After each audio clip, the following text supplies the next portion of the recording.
le doy a mi mujer. Afortunadamente, la embajadora mexicana nos apoyó mucho para poder... Los rusos podrían negarse a deportarlos porque, a final de cuentas, están cometiendo un crimen de guerra, por lo que su repatriación sería complicada.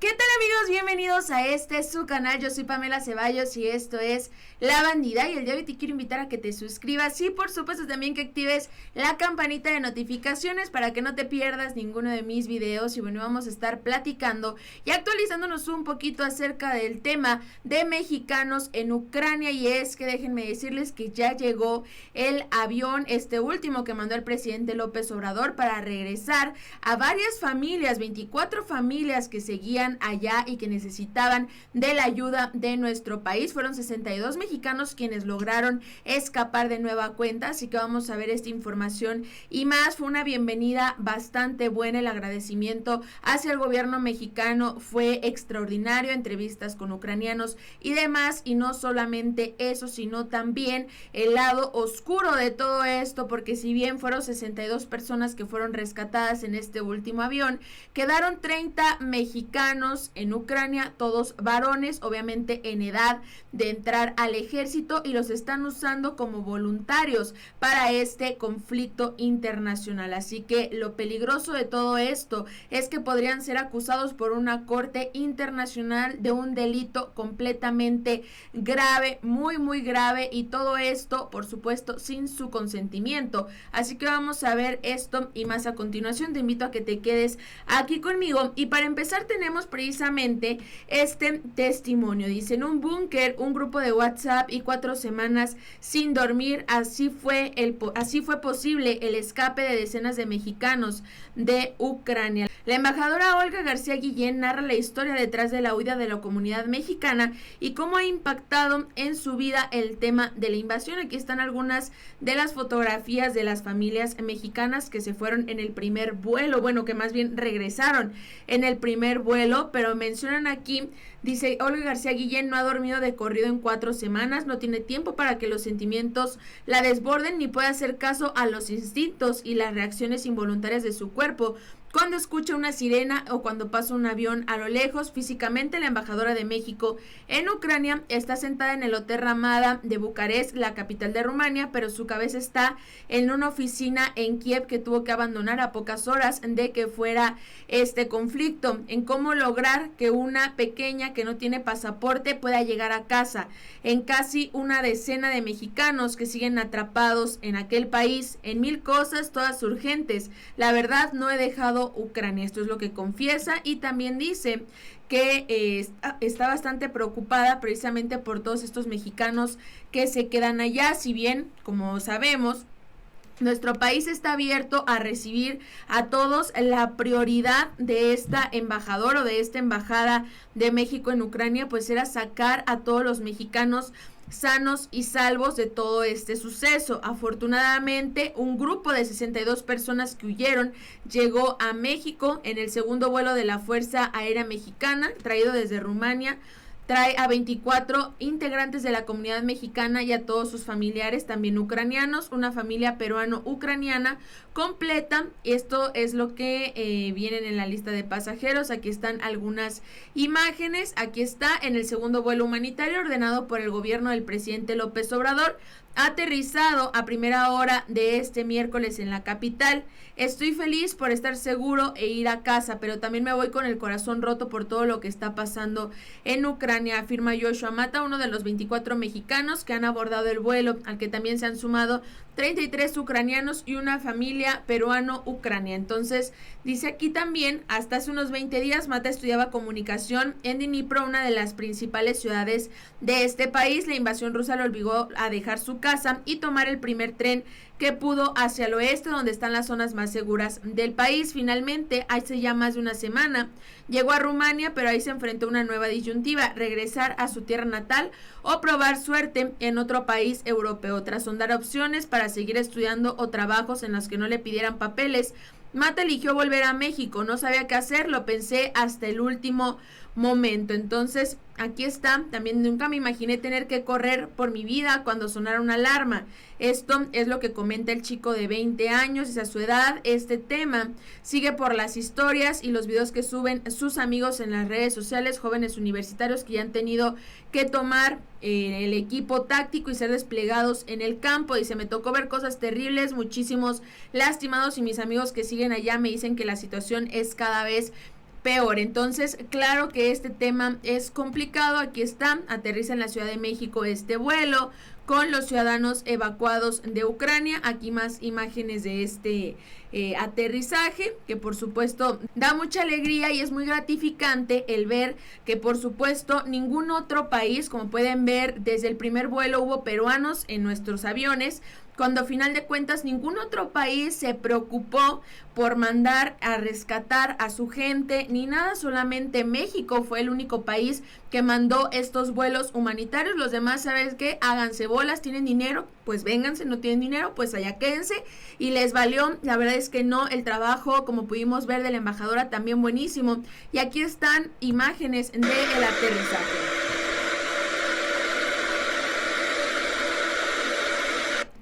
Y también aquí tenemos las imágenes del aterrizaje precisamente del vuelo, donde llegan cantando El Cielito Lindo, mexicanos, ucranianos, peruanos, absolutamente todos cantando El Cielito Lindo y agradeciendo a nuestro país por este gesto pues humanitario, ¿no? Vamos a verlo.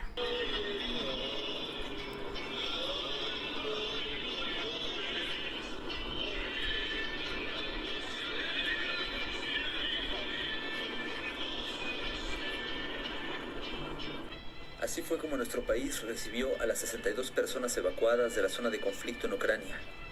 Más de 18 horas de vuelo, 3 escalas desde Rumanía hasta México, permitieron que 27 personas de nacionalidad mexicana, 33 de ucraniana, 5 peruano-ucranianos, así como 3 perros y 3 gatos, llegaran a suelo mexicano. Aquí no mar y esto bien. No hay guerra y es bueno. De esa manera concluyó la misión Rescate número 2, que desde el viernes pasado permitió llevar ayuda humanitaria para los campamentos de desplazados en los límites entre Rumanía y Ucrania, al tiempo que trajo a suelo mexicano a las personas afectadas. Ya en la base aérea militar del Aeropuerto Internacional de la Ciudad de México, quienes llegaron huyendo de la guerra pasaron por un filtro sanitario y por la aduana. Las muestras de agradecimiento no se hicieron esperar, como en el caso de Armando, maestro de la construcción y quien había llegado junto con 2 de sus compañeros a trabajar a Ucrania. Narra que tuvo que salir corriendo de las alarmas antiaéreas. Jimmer Cadena estuvo tratando por 4 meses de obtener su pasaporte para poder ir por su esposa y su hijo, a quien finalmente no tuvo oportunidad de ver nacer, pero sí de traerlo de vuelta. La idea era entrar a Ucrania y pues, rescatar a mi bebé y a mi mujer. Afortunadamente, la embajadora mexicana nos apoyó mucho para poder sacar al bebé de ahí. Fue un día de vuelo de Bucarest a la Ciudad de México, pero para la mayoría de quienes llegaron huyendo de la guerra, han sido días y en algunos casos semanas para...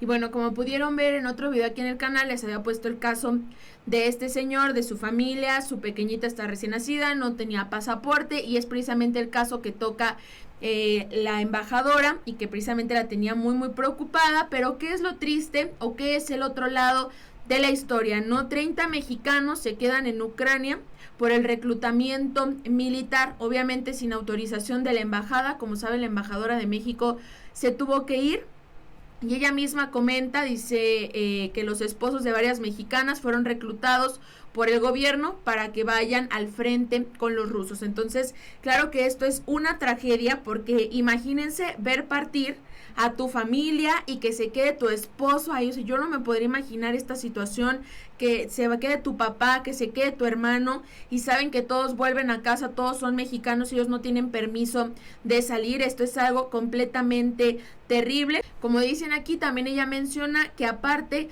de estos 30 hombres, pues también se quedan faltan otras 30 mujeres, ¿no? Porque dice que son por temas personales y porque sus esposos fueron reclutados para combatir. Entonces, imagínense nada más, son 60 personas, en su mayoría mexicanos, que están allá por este tema del voluntariado. Aquí está ya uno de los casos de un voluntario mexicano, vamos a verlo. Llegados en Kiev aseguran que uno de ellos es mexicano. ¿Cuál? ¿El del gorrito verde? Ese es el que creen, se especula que es mexicano. Y no solamente eso, sino lo grave de todo esto es precisamente que estos mexicanos voluntarios para proteger serían acusados de crímenes bastante graves en una corte internacional, lo cual es algo muy fuerte, porque tendrían que pasar por un proceso legal muy difícil, y todo esto en contra de su voluntad. No vamos a escucharlo. Los ucranianos revelara la presencia de voluntarios mexicanos que se han sumado a la defensiva de Kiev.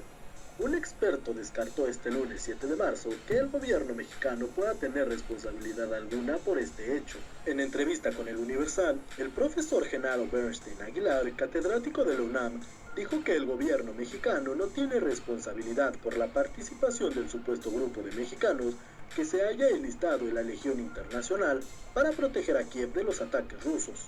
Estos connacionales, explicó, sabían lo que hacían y se fueron por su propia decisión, y en este sentido no tendría el gobierno mexicano una responsabilidad con respecto a haber fallado en sus políticas de neutralidad.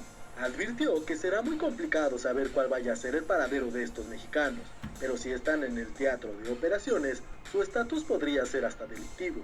Primero, habría que identificarlos como mexicanos, y si caen presos al estar en el conflicto, los rusos podrían negarse a deportarlos porque, a final de cuentas, están cometiendo un crimen de guerra, por lo que su repatriación sería complicada. Sin embargo, la Secretaría de Relaciones Exteriores de México dijo este mismo lunes que no tiene reportes de que haya mexicanos enlistados en las Fuerzas Armadas de Ucrania para repeler los ataques rusos.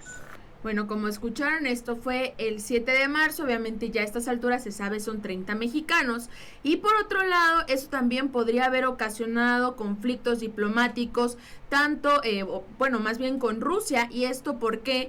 Pues bueno, como ustedes saben, Rusia siempre ha sido un país bastante tajante por esto mismo. Muchísimos países como Inglaterra, por ejemplo, dijeron que no, que ninguno de sus ciudadanos podía ir como voluntario hacia Ucrania, y quien lo hiciera pues no iba a tener, incluso podía perder su nacionalidad y demás. Entonces optaron, como junto con este país, muchos otros más, en no hacerlo, precisamente por el terror de dañar las relaciones diplomáticas. Pero ¿qué es lo que pasa en nuestro caso? Pues ya hay un conflicto ahí, porque Grupo Bimbo decide suspender sus inversiones y venta de productos en Rusia después de este conflicto, y no solamente ellos, sino algunas empresas mexicanas, varias, que precisamente esto lo están tomando en Rusia como si fuera un bloqueo o una sanción unilateral, cosa que desde aquí del gobierno se dijo que no se iba a hacer eso, que no lo iban a permitir, que México es un país pacifista, y la reacción de Rusia pues fue bastante fuerte, tanto que podría nacionalizar las empresas mexicanas como Nemak, que es una empresa, me parece, de piezas de un tren, y también pues el de Grupo Bimbo y alguna otra empresa mexicana que optó por esto mismo. Entonces es algo bastante importante esto que está sucediendo, porque podrían dañarse las relaciones diplomáticas. De por sí es muy complicado tener estos tratados o lograr estos tratados internacionales con diferentes países, el llegar a acuerdos comerciales para que por una situación o un berrinche de empresas pues se fragmente esta relación. No esperemos que eso no suceda. Si se tienen que nacionalizar a Rusia esas empresas y que les quiten sus establecimientos, sus equipos y demás, pues ni modo, eso tendrían que verlo ellos, pero ya no por tema directamente de México, como se planteaba o como ellos querían que se hiciera, que el presidente de nuestro país interviniera ante el presidente de Rusia para que no se lograra esto. Yo creo que eso no va a suceder. Ellos van a tener que solucionarlo, y lo peor que podría pasar es que Rusia pues expropie esas empresas, se quede con los equipos, trabajadores, salarios y demás, porque a pesar de todo eso, Bimbo se quedó endeudado con los trabajadores rusos, y esto ha causado mucha molestia. Así que bueno, aquí les seguiremos informando. Mientras tanto llegamos al final de este video. Te invito a que me dejes aquí en los comentarios lo que sea que opines, que me ayudes dejando tu like y compartiendo este video. Yo soy Pamela Ceballos y nos vemos hasta la próxima.